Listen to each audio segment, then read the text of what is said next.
किसी मित्र का प्रश्न है। बाबा प्रणाम, चरण स्पर्श। अब आपने एक प्रवचन में कहा था कि जब तुम्हारे पुण्य उदय होते हैं तो एक जन्म में तुम्हें गुरु मिलता है, दूसरे जन्म में तुम्हारी साधना शुरू होती है और तीसरे जन्म में किसी भी समय उपलब्ध हो जाती हो। शिष्य को कैसे पता लगेगा कि वह कौन से जन्म की यात्रा में है और यह यात्रा 3 जन्म तक क्यों जा रही है?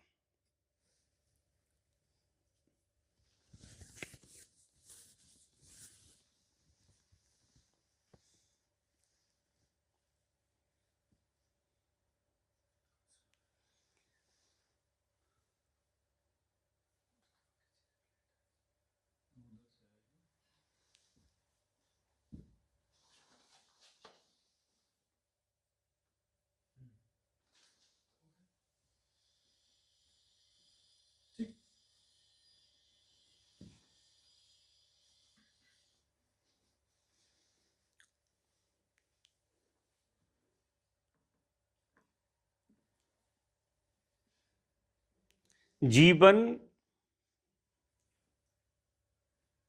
ऐसा महापुरुष कहते हैं कि एक रहस्य है। जीवन गणित नहीं है, एक रहस्य है। गणित को हम समय से बांध सकते हैं, लेकिन रहस्य को हम समय से बांध नहीं सकते। रहस्य का अवतरण मनुष्य के अंदर जब होता है, जब उसके चित्त में समय की धारा पूरी बंद हो जाती है, तब होता है। और जब तक व्यक्ति रहस्य को न जीने लगे, तब तक वो एक स्वप्न की अवस्था को जी रहा है। जैसा जीवन समझा जाता है, देखा जाता है, सुना जाता है, वो जीवन मात्र एक स्वप्न से ज़्यादा नहीं होता है। ये जीवन का बिल्कुल ऊपरी धरातल है, जीवन की गहराई है नहीं है। जिस तरह से समुद्र की लहरें उठती और गिरती रहती हैं, ये जीवन का स्वभाव है। अगर सतह पे होगा तो उठेगा और गिरेगा। सतह पे उठना और गिरना जीवन का स्वभाव है, क्योंकि उठने और गिरने से उसे क्रिया का बोध होता है और क्रिया से जीवंतता का बोध होता है और जीवंतता को वो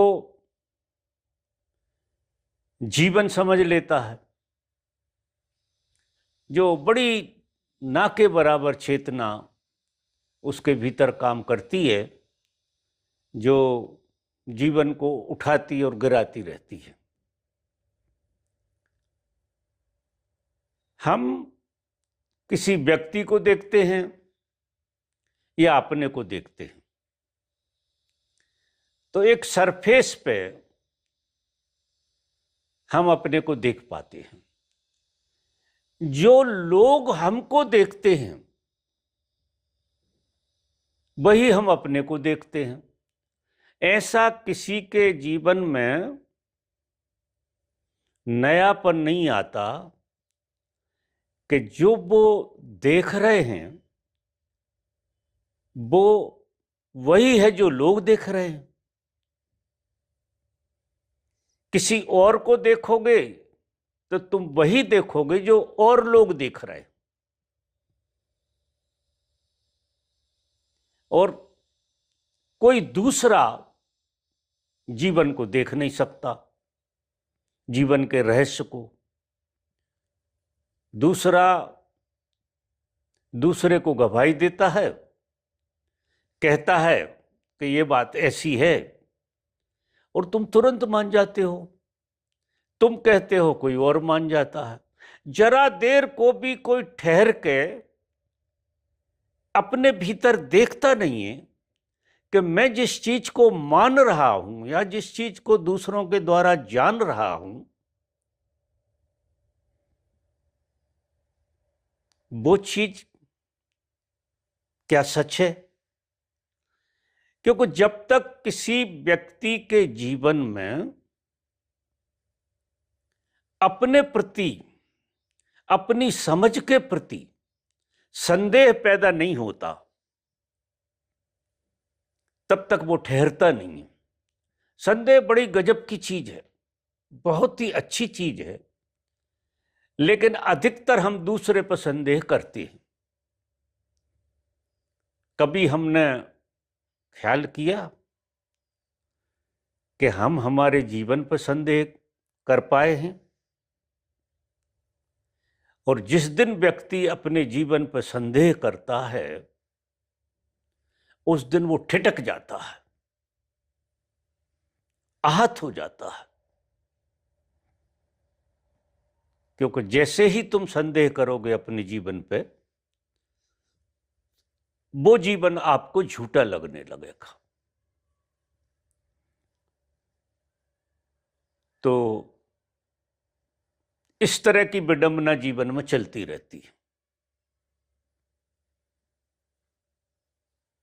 और जिंदगी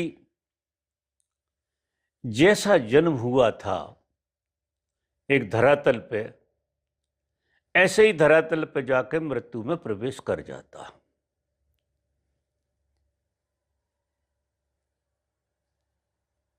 जीवन में बहुत सारे कर्म और बहुत सारे कुकर्म व्यक्ति से होते रहेंगे, बहुत होते रहेंगे।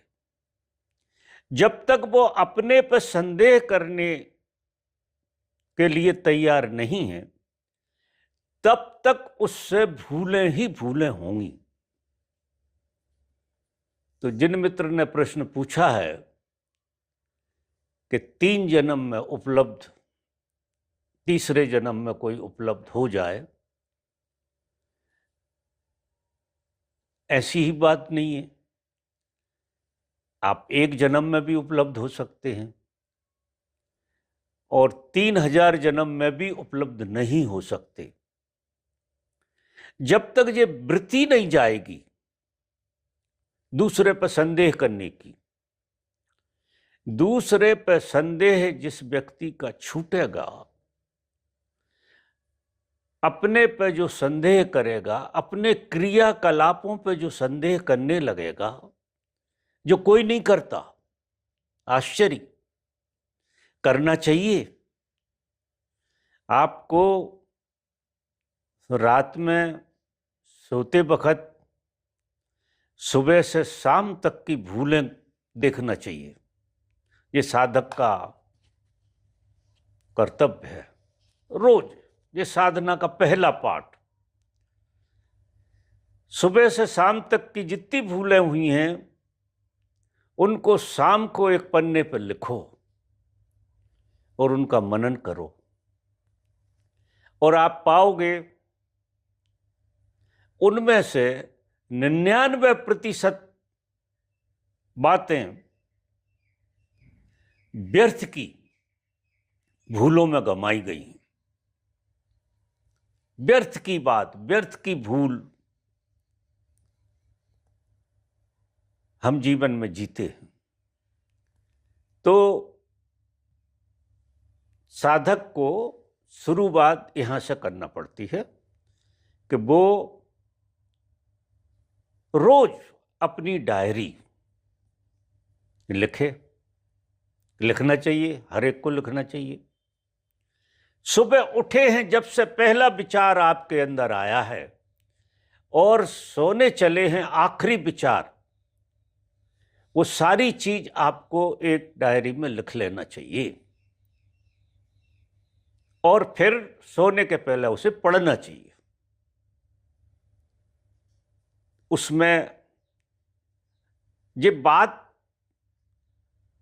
ऐसी लगती है कि इससे क्या होगा, प्रश्न पैदा होता है। और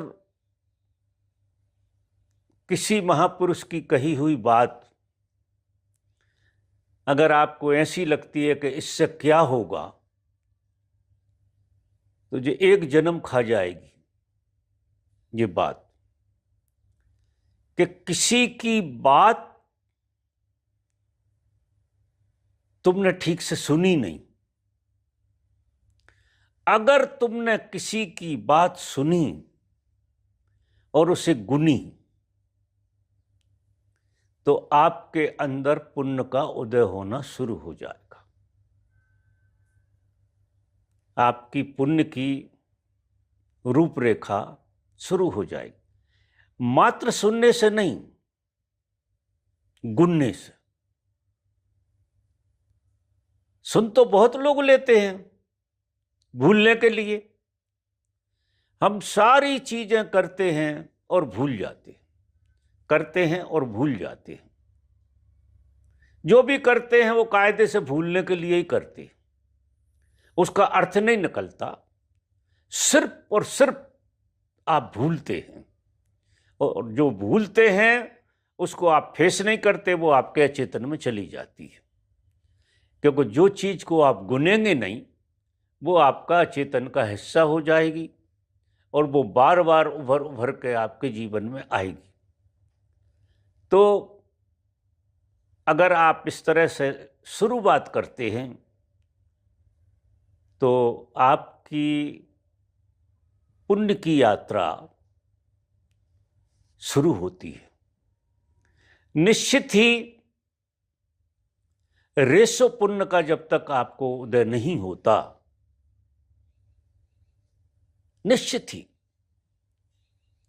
तब तक आपको किसी जागृत व्यक्ति से मुलाकात नहीं हो सकती। किसी जागृत व्यक्ति से मुलाकात बहुत पुण्यों के प्रभाव से आपकी होती है। लेकिन प्रत्येक व्यक्ति को जीवन में पूंजी मिलती है। परमात्मा सबको यथा योग बराबर पूंजी देता है जन्म के साथ।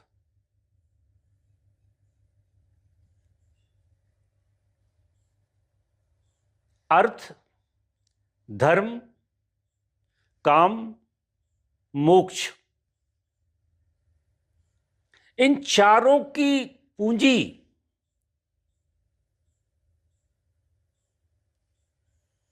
व्यक्ति को पैदा होते ही मिलती है।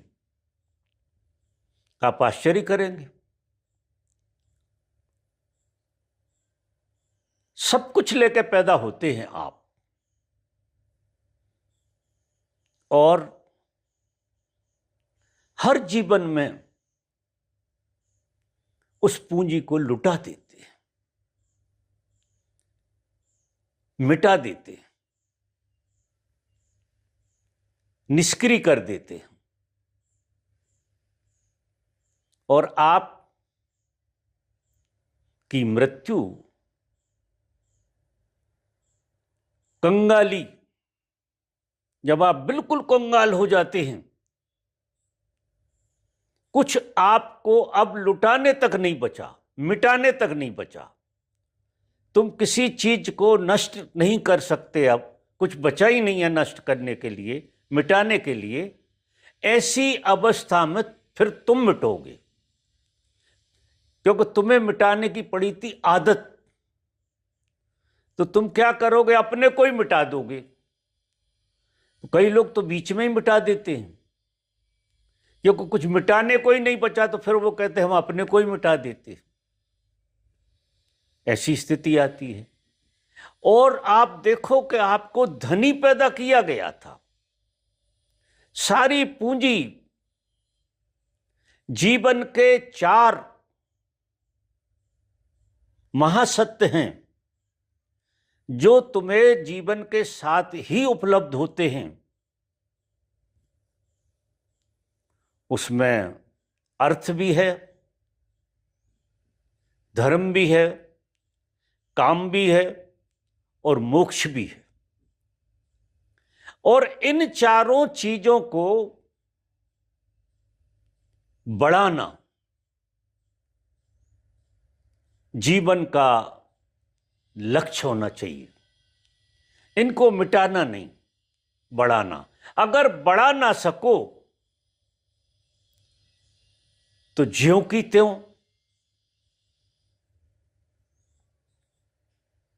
आप जीवन को लौटा दो। जो जीवन ने तुम्हें दिया, जो परमात्मा ने तुम्हें दिया, वो परमात्मा को तुम वापस कर दो।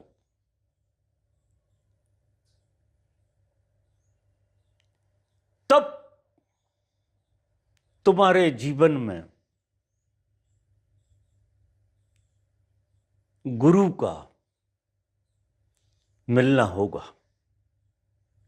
गुरु मिलेगा तुम्हें। क्यों?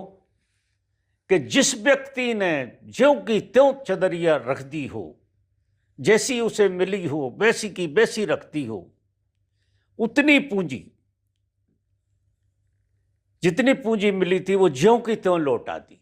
जैसा कुछ लिया ना कुछ दिया, तो ना पुण्य बढ़ा ना पाप बढ़ा। तो फिर क्या होगा? जन्म जरूर होगा। क्यों? कि कंगाल हो गए। ज्यों की त्यों थी वो दे दी आपने, उसका स्वागत नहीं कर पाए, उसका सही उपयोग नहीं कर पाए। फिर दूसरा जन्म मिलेगा, फिर पूंजी दी जाएगी।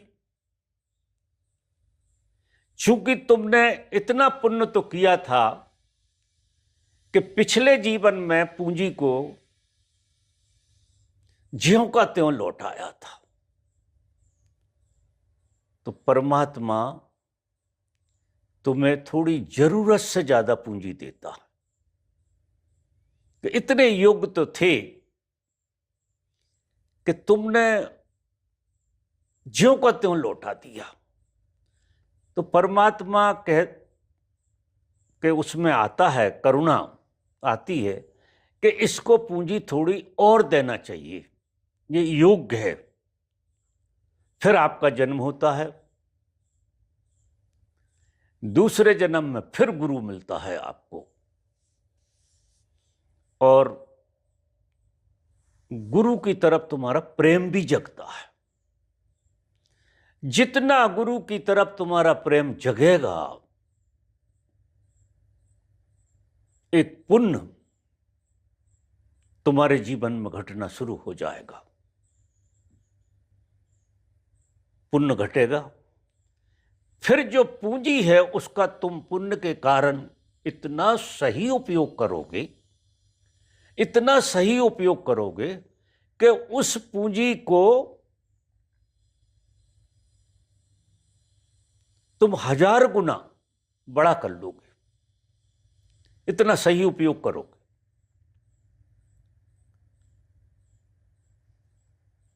बहुत पुण्य लेके तुम परमात्मा के चरणों में उसको चढ़ाओगे। परमात्मा कहो, आत्मा कहो, जो भी नाम दो, उसको और करुणा जगेगी, बहुत करुणा जगेगी। और तीसरे जन्म में वो अनलिमिटेड पूंजी देगा, ब्लैंक चेक देगा तुम्हें कि जब तुम्हें जितनी जरूरत हो उतना भर लेना, क्योंकि तुम पूंजी का सदुपयोग कर रहे हो। फिर तुम्हारा जन्म होगा पूंजी के साथ, और फिर इस पूंजी का दान पुण्य का काम तुमने कर लिया बीच में, वो जो एक कर्म होना चाहिए बिगाड़ने और सुधारने का, तो सुधारने वाला काम पूरा। जब सुधारने वाला काम पूरा होता है और फिर पूंजी जो मिलती है, उस सारी पूंजी को तुम साधना में लगा दोगे, उपासना में लगा दोगे। अब तुम्हें कुछ नहीं करना, बाहर के जगत में तुम्हें कुछ करना ही नहीं है, वो बैलेंस आ गया। बाहर के जगत में ना कोई पुण्य और ना कोई पाप बचा तुम्हारे जीवन में, तो बची साधना। फिर पूरी तन्मयता से तुम साधना में लग जाओगे। वहां तुम्हें लोभ दिया जाएगा अर्थ का, काम का, धर्म का और मोक्ष का। ये चार प्रलोभन तुमको दिए जाएंगे। तुमने पिछले जीवन में अर्थ का सदुपयोग कर लिया, काम का सदुपयोग कर लिया, धर्म का सदुपयोग कर लिया और मोक्ष का भी रास्ता बना लिया। तो तुम्हारे अंदर से किसी भी पूंजी का उपयोग करने का मन नहीं रहेगा। वह तुम्हें वैराग्य घटेगा, वह तुम्हारे जीवन में वैराग्य आ जाएगा। साधक के जीवन में वैराग्य सबसे बड़ी उपलब्धि है। और वैराग्य को खराब करने के लिए प्रकृति नाना तरह के उपाय भी करती है। करती इन चार ही चीजों से, अर्थ, काम, धर्म और मोक्ष। तुम्हें ऐसा लोभ पकड़ेगा कि मोक्ष मिल जाए, मैं धर्मगुरु हो जाऊं। लेकिन गुरु की कृपा से तुम इन किसी चीजों में फंस नहीं सकते। गुरु भी क्या कहेगा? असली में दूसरे जीवन में तुमने जी लिया, समझ लिया, तो फिर इस जीवन में वे चीजें तुम्हें धीरे धीरे करके, क्योंकि जन्म के साथ कुछ संस्कार अंधेरे के हर एक के जीवन में आते हैं, और वे अंधेरे के जो संस्कार हैं वो डामाडोल करने की कोशिश करते हैं। लेकिन गुरु की कृपा से वो साधक अपने को संभाले रहता है। जब वो गहरी साधना में उतरता है और मिटता चला जाता है, तो तीसरे जन्म में वो उपलब्ध होता है। कम से कम 3 जन्म तो, जो मैंने कभी कहा है, वो किसी अनुभव के आधार पर कहा है कि जब तक आज जिस व्यक्ति को तुम जैसा देख रहे हो, उस बेचारे को ये बिल्कुल पता नहीं है कि वो कौन से जन्म में बैठा है, कैसे यात्रा करे, तो सब भ्रम में जीते हैं। 4 मिनट। तो उस भ्रम को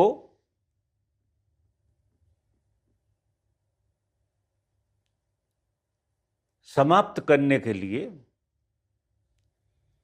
मैंने जो पहली अवस्था की बात करी कि रोज शाम को अपनी डायरी लिखे, धीरे धीरे धीरे धीरे उसके सारे भ्रम दूर होने लगेंगे और उसके अंदर जैसे ही भ्रम दूर होते हैं तो सत्य का उदय होता है। क्योंकि अंधेरा छटता है तो प्रकाश आना शुरू होता है, प्रकाश से पुण्य जन्मता है, पुण्य से गुरु मिलता है, गुरु के मिलने से सदुपयोग होता उस पूंजी का जो परमात्मा ने हमको दे के भेजी थी। और इस तरह से यात्रा पूर्ण होती है। इसलिए किसी व्यक्ति को देख के आपको किसी तरह का निर्णय लेने की जरूरत नहीं है, क्योंकि जीवन एक रहस्य है। तुम तुम्हारे बारे में अगर ईमानदारी से कहो तो कुछ नहीं जानते हो, और जो व्यक्ति अपने बारे में कुछ नहीं जानता है, ना इस जन्म का पूरा जानता, ना पिछले जन्म का जानता, ना आगे जन्म का जानता, वो व्यक्ति को अधिकार ही नहीं है किसी से किसी भी तरह की सलाह देने का, बात करने का। तो ये बात जब साफ हो जाएगी कि जब मैं ही नहीं जानता कुछ, तो मैं किसी से कुछ कहने का हकदार नहीं हूं, किसी भी तरह की सलाह देने का हकदार नहीं हूं। उससे उसकी आधी यात्रा समझ जाती है। नहीं, अभी सलाह एक ऐसी चीज है जो बिना पैसे के ली जाती है और दी जाती है। जो सारे लोग इसी खेल में लगे हैं, उनकी जिंदगी इतनी उथली है, इतनी उथली है कि वो लहरों पे भी नहीं है, लहरों पे बैठे हैं, लहरें भी नहीं है। लहरों पे कोई बैठा हो तो वो कितना उथला होगा। लहरों में भी थोड़ी गहराई होती है, क्योंकि वे पीछे असीमता से जुड़ी हैं। लेकिन जो ऊपर बैठा है लहरों के, उसमें तो कहाँ गहराई होगी। और जनरली लोगों की स्थिति लहरों के ऊपर बैठने की है। लहरें तो कभी ना कभी धोखा खा के गोता खा जाएंगी, लेकिन जो लहरों के ऊपर बैठा है वो तो इतनी भूल में है जिसका कोई हिसाब नहीं। तो वहां 100 जन्म भी लग सकते हैं। बाबा, किसी शिष्य को कैसे पता लगे कि कौन से जन्म की यात्रा में है? अभी जैसे आप गुरु मिले हमें, तो हमें कैसे मालूम कि कौन सा जन्म है बाबा? ये जो मैंने कहा, पहला पन्ना किताब लिखो खुद की, रोज रोज लिखोगे किताब, इतनी गंदी लगेगी किताब देखने में कि इससे गंदा कुछ हो ही नहीं सकता। इससे पता लगेगा कहां खड़े हो, किस जन्म में खड़े हो। कोई और थोड़ी बताएगा। आईना है, आईना। तुम जो सोचते हो, तुम जो बोलते हो, तुम जो करते हो, जिन लोगों से मिलते हो, वो भी लिखो। क्यों उन लोगों से मिले? जब पूरा पन्ना देखोगे तो ये लगेगा कलंक। यहां से यात्रा शुरू होगी, यहां से पता लगेगा जन्म कौन से में खड़े हो। और लिखते लिखते सुधरोगे, क्योंकि रोज लिखोगे कोई ना कोई सुधार आएगा निश्चित। तो रोज साधक को लिखना शुरू करना चाहिए। ठीक